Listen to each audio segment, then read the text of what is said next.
Okay, welcome everyone. Thank you so much for getting out of bed at 9 a.m. Sunday morning. Really appreciate that. My talk is about 4 ways to quit the rat race. And I would like to also get feedback from you during this talk. I'm very interested in what you think about quitting the rat race and why you're interested in it.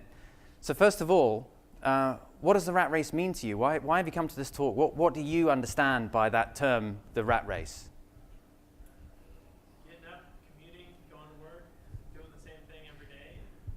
Right? Same thing every day, commuting. Anyone else? The daily grind. A job you hate. Not having the freedom to travel, go where you want, do what you want to do. Right. Unsatisfying. Unsatisfying. Yep. The Matrix, yes. Implicit slavery. Implicit slavery. Cool. Yep, that all makes perfect sense to me. And what does quitting mean to you? What would quitting the rat race really represent for you? Options? Freedom? Working remotely from Mexico. Right? Working remotely? Cool. Congruency between like my personal desires in life and what I actually do Yes. 40 hours a week or more. Yep. Yep. Getting to do what you really believe in or what you really love. You wouldn't see it as work necessarily. Right, absolutely. Yeah, I think that all makes perfect sense.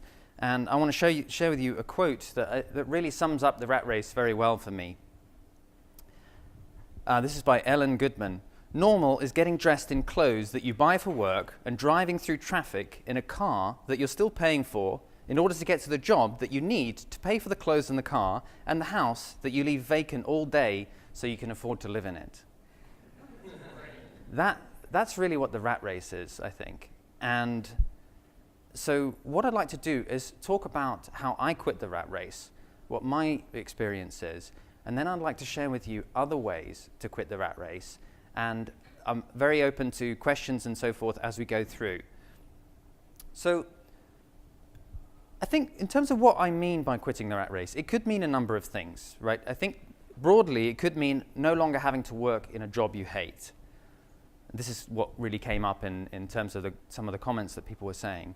Or more specifically, it could mean no longer having to work in a job. Or I think really specifically, just no longer having to work. Having the freedom to do what you want with your time. And that, I think, is really what I understand by quitting the rat race. So I quit the rat race at age 38. And I'd like to explain a little bit about how I did it. That was 3 years ago, and now I enjoy doing lots of things. You talked about travel. Last winter I traveled around South America with Hannah, and I also played in a jazz band for a year and did lots of gigs and did some improvised comedy and various other things. And the way that I did it was to start a business that produces value. This is an example of some of the kind of analysis of street networks that my business did. We developed computer programs to analyze accessibility in street networks, and we provided consultancy work using this technology. And so I started a business in 2000, and I grew it, and really my route to quitting the rat race was to getting to profit and selling the business. This is a picture of the team on the day that I sold the business, and I was able to sell it to a large engineering company. I had to work for that company for 3 years, and at the end of that earn-out period, that was really when I retired. So having done that, I now live from passive investments. I'm an individual private investor. I don't use brokers. I minimize my expenses. And I follow a strategy for individual investors that's called the permanent portfolio, which was developed by Harry Browne, a famous libertarian thinker and investment advisor. And I can talk a little bit more about that, but it's basically a passive investing strategy that has fixed investments in a number of different asset classes with rebalancing. And I live from those passive investments on a 4% safe withdrawal rate from my portfolio. So that's how I did it. And what I now do is prioritize freedom. I run a podcast called The Voluntary Life, And one of the things that I've done on the podcast is to interview lots of other people about how they found freedom. And in doing so, I met and talked to lots of people who quit the rat race in different ways to me. And I learned a lot about other approaches to quitting the rat race. I started a business and sold it, but other people have chosen different routes. And I've learned a lot of things from talking to people and interviewing people from my podcast. Lots of people quit the rat race, and everyone has their own story. And I'm going to share with you some of the stories that I've learned about from people that I've interviewed and also other people that I've just read about.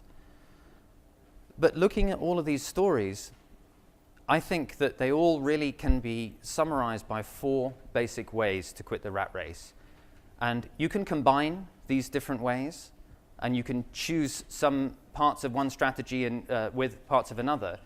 But ultimately, you can really summarize quitting the rat race in just 4 ways, I think. So that's what I'm going to share with you today. I'm going to share each of these 4 ways, how they work, and hopefully you will be able to find that one or more of them resonate more for you with the kind of lifestyle that you would like to live. So just to say a few things about the 4 ways to quit the rat race. What I'm talking about is being financially free. It's not necessarily about being rich, whatever that means to you. In particular, it's not about having a high consumption lifestyle. For me, financial freedom is about the length of time that you have before you have to work in a job that you don't want to do. And the further you can push that length of time out into the future, the more free you are to do whatever you want with your time. And being free to do what you want doesn't mean necessarily sitting on the couch watching TV. If you want to do lots of activities and work that you find fulfilling, great. I think that's awesome. So I'm not talking about how you can just stop doing work. I'm talking about how you can stop doing stuff that you don't want to do and only work on things that you really believe in passionately, that really give you a sense of fulfillment and are in line with your values. So it's about not having to work, not about not necessarily working. And as I said before, the 4 ways that I'm going to talk about are not exclusive. So you can use some of the ideas from each of these ways and combine them together. And I've tried to choose people in my examples who are good examples of one particular route, but a lot of the people that I'm going to mention do also use some strategies from more than one of the 4 ways. Okay, so now I'm going to go through the 4 ways. Does this all make sense so far?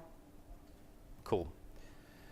So the 4 ways to quit the rat race, what they're called is just summarized here. What we have is unjobbing, intensive saving, having a passive income business, and selling a business. And what I'll do is go through and I'll talk about what each one of these ways is and explain with some examples of people who actually have done this. And then we can talk at the end about what resonates for you. So first of all, unjobbing. I'd like to tell you about Michael Fogler's story. Michael trained as a classical guitarist, and he always anticipated when he was in college that he would become a teacher. In fact, for many years he tried to be a teacher in a university. He tried to get a job as a classical guitar teacher. There are not many classical guitar jobs in universities. And for a long time, he did odd jobs on the side. He worked on various things to support himself while he was trying to fulfill this idea of a career that he had from the very beginning, that he thought success would mean getting himself into this position where he had a job as a classical music teacher. And years went by, and he ultimately realized that he'd been supporting himself from doing various things for many years, and he never actually had a full-time job. And then he realized that he just didn't want a full-time job, and he chose to work on things that he really believed in. So he became a peace activist, and he did various other things that were meaningful to him.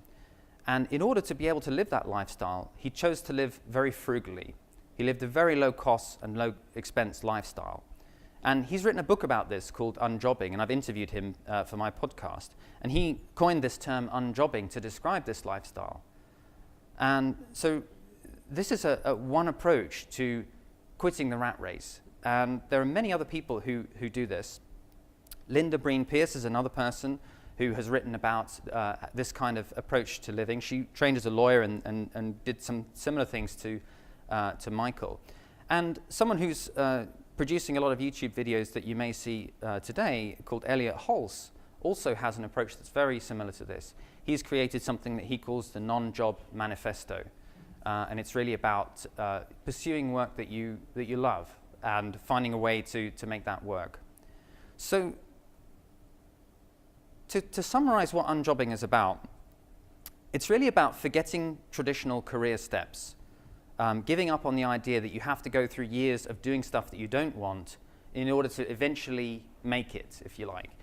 And the basic idea is just to only ever work on things that you love. And unfortunately, working on things that you love doesn't necessarily pay well. Sometimes it might do, but oftentimes it doesn't.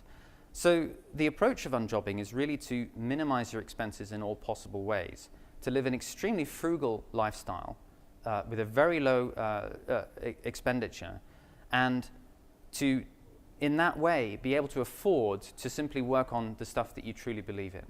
And a lot of unjobbers also have multiple income streams. They may have various things that they do to support themselves that allow them to live a life that is, as you talked about, congruent with their values. That is, means that they're working on something that they really believe in. So if you are in a job that you hate and you choose to leave that job and pursue what you love, and you're willing to take the consequences in terms of your income levels and look for unconventional ways to support yourself, maybe through having lots of different jobs rather than one particular job, that's an unjobbing kind of approach to finding a way to escape the rat race. Are there any questions about unjobbing before I go on to the next one? Yes? With those examples before, I know actually Elliot, kind of familiar with him, and it seemed like he didn't have too much in savings. He kind of lives more from paycheck to paycheck, but though not paycheck, income from his various streams. Yes. That seems not to be as secure. You still have to worry a lot about, am I going to have a roof over my head? So Yeah, that's true. Unjobbing is not a situation where you have investment income that you can live from. You are working, if you like, to support yourself. But the idea is it's not work. It's something that you truly love, right? So if you really love what you do, then there's no problem going to work because you feel passionate about it and you enjoy what you're doing.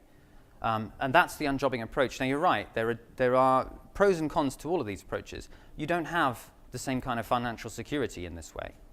Yeah. You actually do need to be aware that you're going to have to keep finding ways of getting that income in.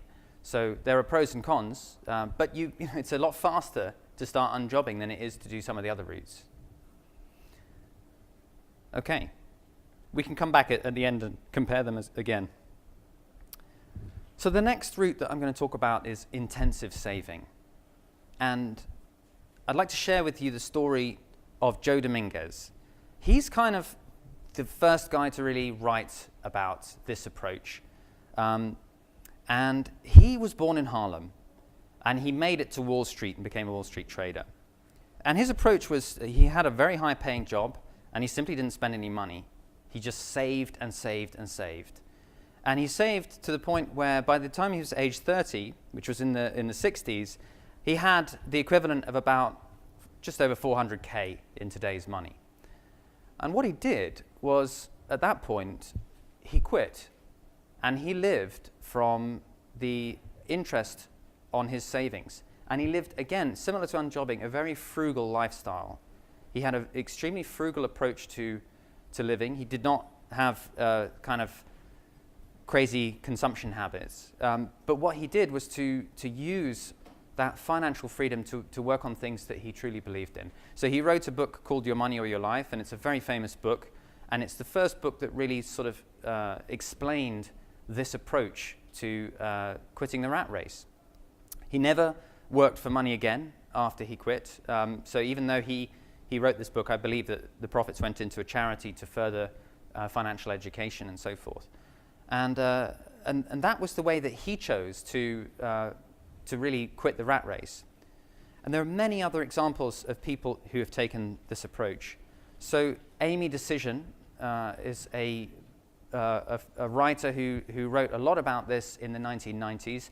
She published a journal called the Tightwad Gazette, and she has written a lot about this approach to intensive saving. And in terms of people who are writing about this now, Jacob Lundfisker is a guy who writes a blog called Early Retirement Extreme, and he also did this approach to intensive saving. He was actually working in a university and just had a very, very low consumption rate, had very low expenses, simply saved really intensively. And a guy called Mr. Money Mustache, who writes a very entertaining blog, also had a similar approach, retired in his early 30s from intensive saving. So what is the intensive saving? Well, we're talking about really intensive saving, more than 50% of your income. So the idea is to really focus on saving as much as you can.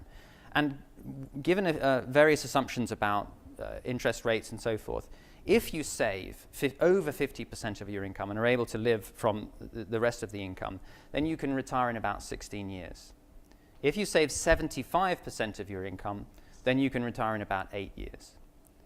So this is a very, very sort of specific lifestyle choice to really focus on saving.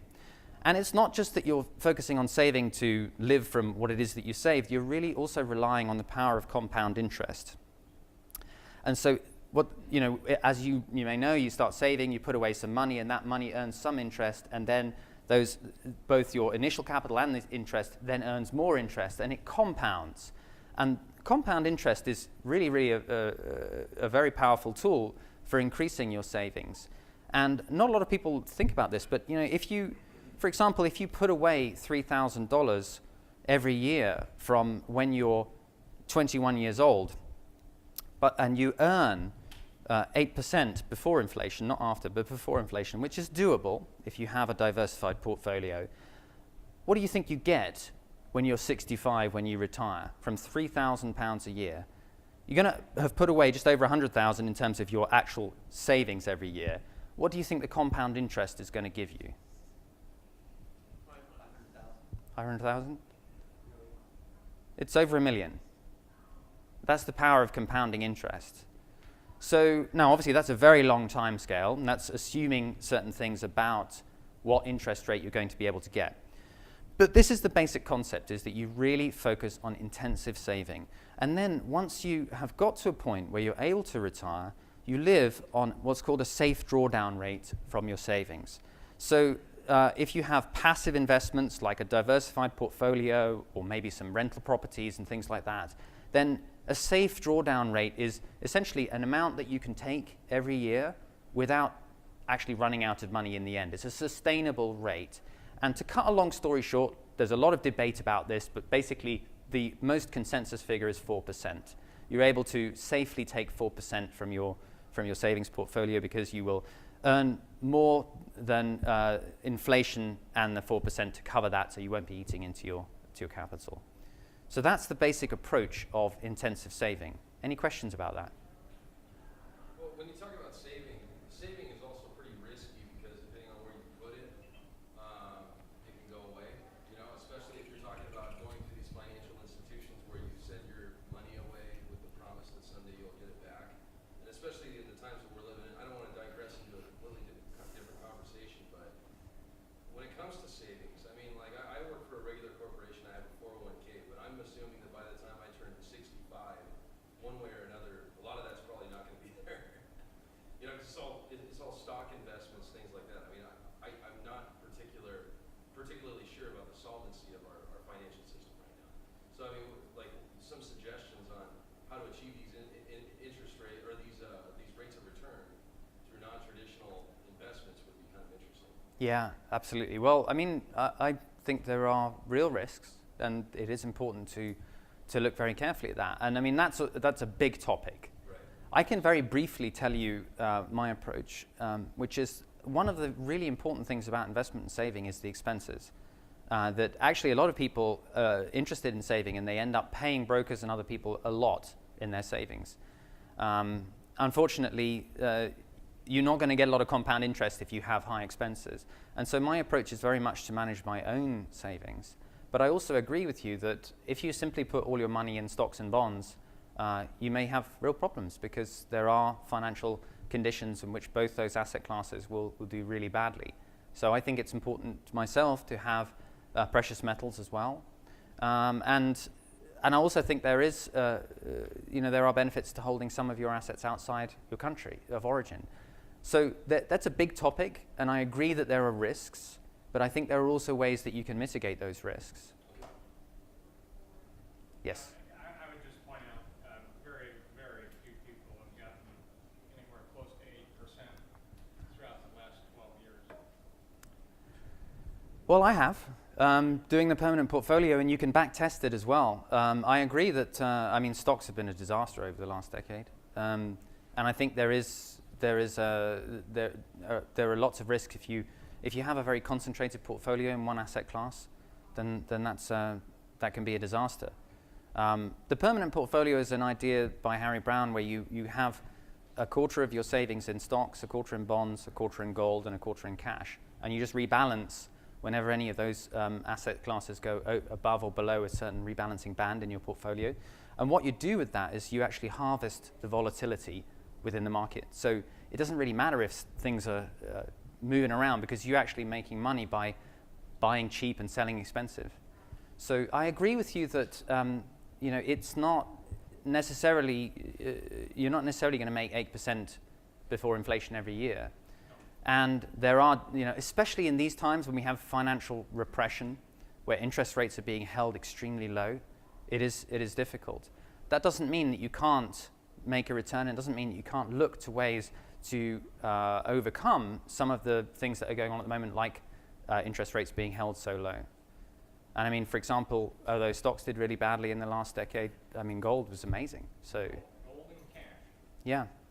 Well, cash has done pretty poorly. No, cash has done quite well.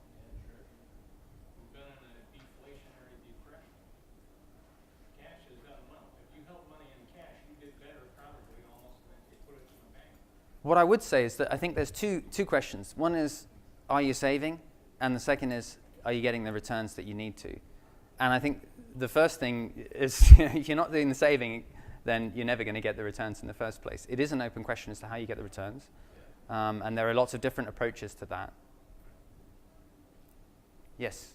So when you do the drawdown, where does that come from? Is it like whatever needs to be rebalanced in the portfolio, or does it always kind of come out of cash? It depends on what asset classes you hold. You will obviously generate interest in some. So if you are holding bonds, then that's going to give you income. If you hold precious metals or something, then you're going to be selling some of that and taking capital gain on what you sell. So yeah, you draw down both from rebalancing and also from the interest that you make on assets that do produce a return. Okay. The next route that I'm going to talk about is passive income. So I'm going to give you an example from a guy called Pat Flynn.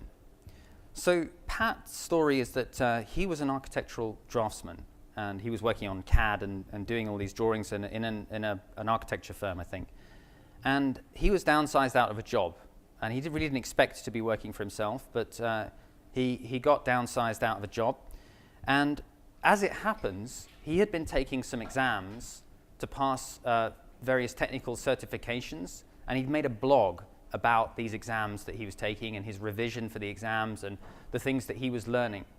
And it turns out that his blog was actually very popular, and a lot of people who had to take the same exams were looking at his blog and using it to help them for their own exams.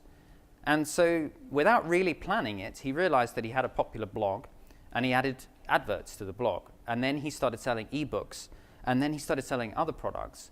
And he really moved from being an employee to being someone with an online business, selling digital products, and living from passive income. And he now runs a website called smartpassiveincome.com, which you can go to, and this is where he talks about this approach and gives all sorts of examples of how he created passive income and how he does it. And there are many, many other people who do this approach. You've probably heard of Tim Ferriss, and he wrote The 4-Hour Workweek, which was really the first book to sort of write explicitly about passive income. He's a little more complicated because he also sold businesses and did other things too. But that book is very much has been really influential on people's thinking about passive income, especially from online businesses. And there are lots of people who have online businesses who do this. So Laura Roda also has a website doing social media marketing, and that's another example of someone who's sort of running this passive income model. So the idea behind passive income is you do a lot of upfront work to create an automated business. And often that is online. It could be in property, but it's generally these days the easiest way to do it is to have an online business. And you take various routes to minimizing your expenses. One thing that's written about a lot in this field is geo arbitrage, and all that means is really putting yourself somewhere really cheap and selling your digital products to places that you can get good, more expensive, that you can sell expensively. So you might go and live in a low-cost environment, but still sell through the internet to markets that can pay well. And the approach is to really maximize your delegation. And there are lots of ideas about this. Tim Ferriss talks a lot about having virtual assistants.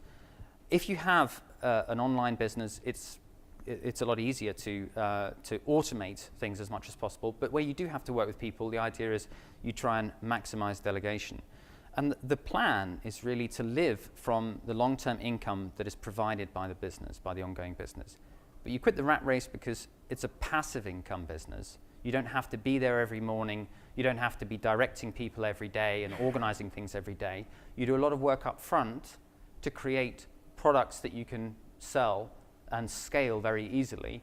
And in that way, you give yourself the freedom to do what you want with your day. And so that's the passive income approach. Any questions about that approach?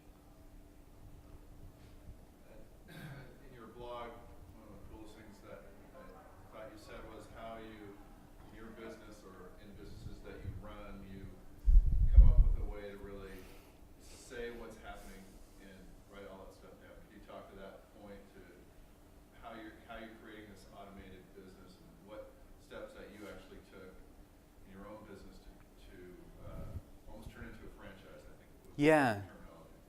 Well, I mean, I think that the risk with starting a business is that what a lot of people do is recreate their previous job. So maybe they had a particular skill in one area and then they go and work for themselves and they just carry on doing that. And that's not creating a business, that's creating a job for yourself. And as someone wrote in a book that I found quite funny, that's the worst kind of job because you're working for an insane person, you're like yourself. You've got the worst boss in the world.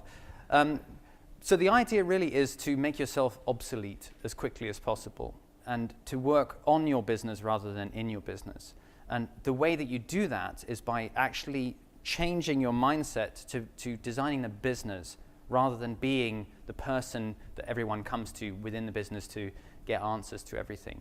And that's a big topic in terms of how you go through that, but my focus was really on standardization, proceduralization, and automation, and doing that for all the processes that we did in my business. Yeah. Cool. Right. So lastly, selling a business. And I've talked a little bit about this in terms of my own experience, but I'll just give you another example quickly. This is Derek Sivers' story.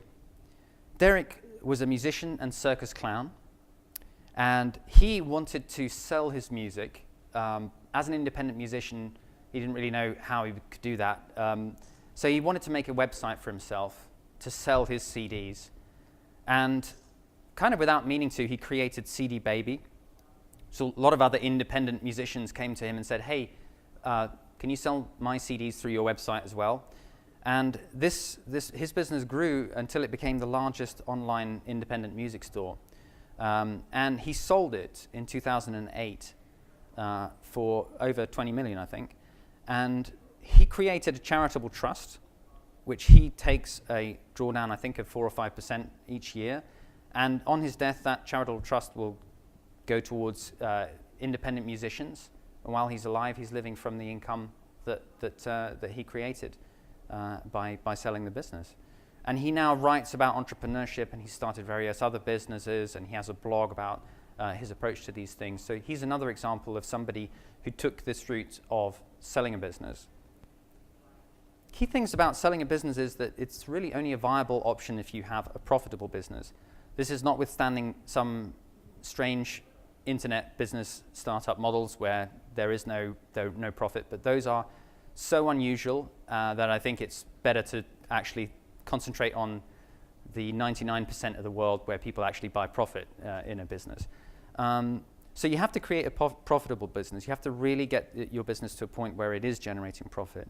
And you need to be able to find a buyer. You have to have a business that there is a market for people who could potentially buy your business. In my case, I started a very specialist type of computer modeling consultancy, and I sold it to a large engineering company who wanted to add that skill set and that technical capability to their diverse range of services.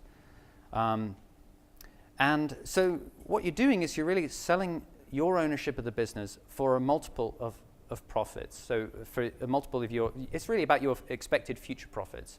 And what multiple you use is a matter of negotiation and depends on the industry that you're in and can depend on many other things about your business. But essentially, it really comes down to how much profit do you make and how many times that profit is the buyer willing to give you to get ownership of the business. And you may need to stay on afterwards to help integrate your business into whoever buys the business of whoever buys it. I had to stay on for 3 years, which is quite a long time. Some people stay on for a year or so.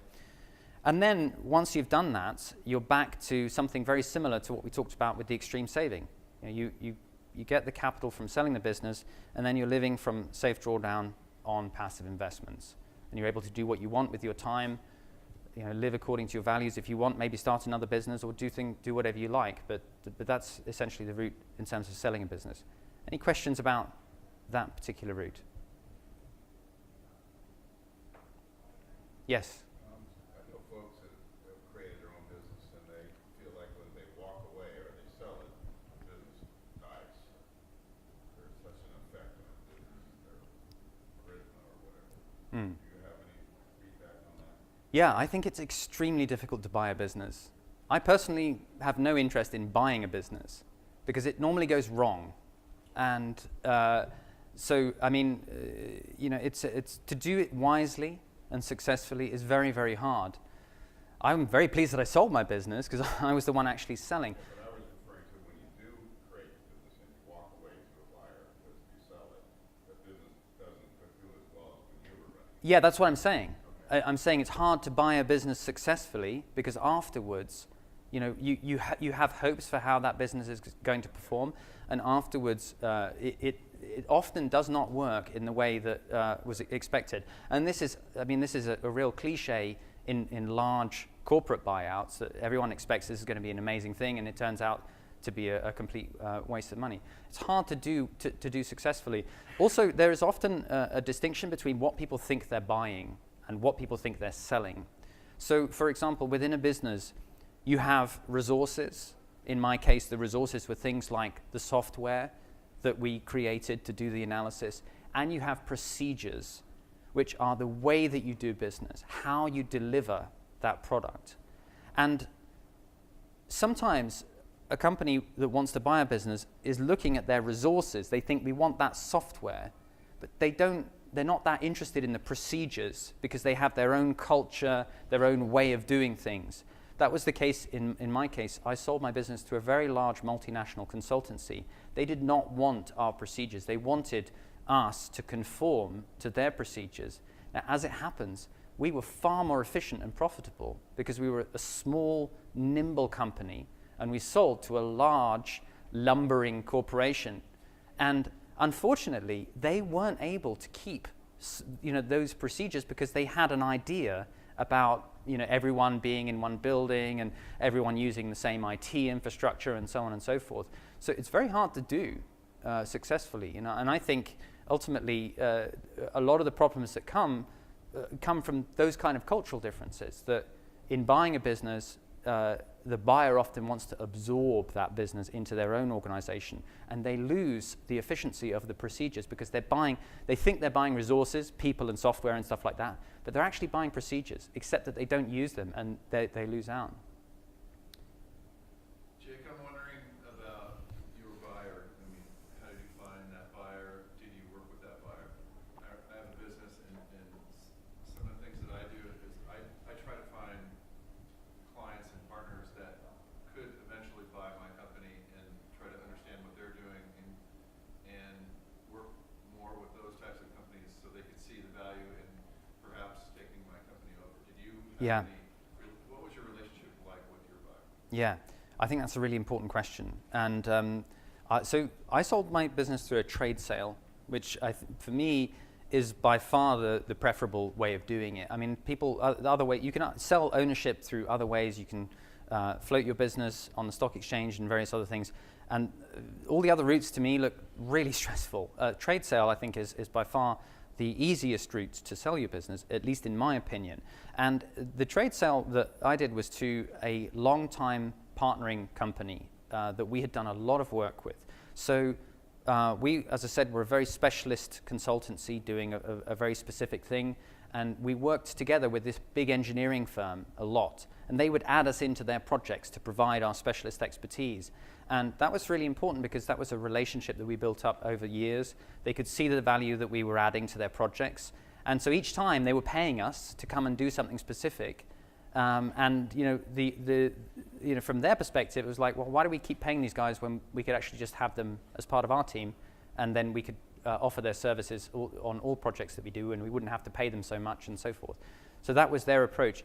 So I think that partnering with complementary companies that are bigger than you, that have a lot of cash, is a great way to find people who could potentially buy your business. And we did also look, right? I mean, we didn't just stumble across the sale. It doesn't just happen. You have to make it happen, and you have to really plan for it and think about selling. So we really looked at how we could remove barriers to that happening, and we planned it very consciously. So if you want to sell a business, it's like selling anything. You actually have to think about the sale and think about the buyer and think about the value proposition that you're offering and how you're going to make it work. Sure. Well, I'd like to provide some thoughts on these 4 different routes together before we open it up to your comments, because I think they're very different. We talked about some of the pros and cons while going through it, and they do have very different pros and cons, but there are some common features about quitting the rat race using any of these 4 routes. If you're interested in this, I think it's really worth thinking about these common features. The first is that you have to have the courage to be unconventional and to live an unconventional lifestyle.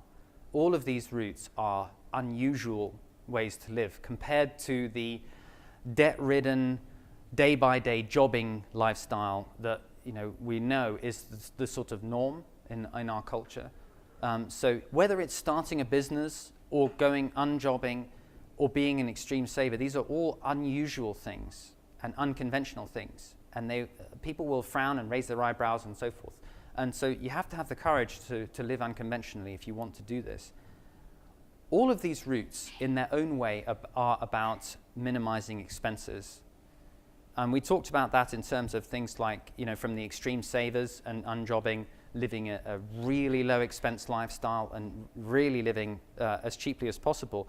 But even if you're building a business, you really have to control expenses, and you really have to manage your expenditure. So all of these approaches, really, you have to take that kind of approach, especially tax.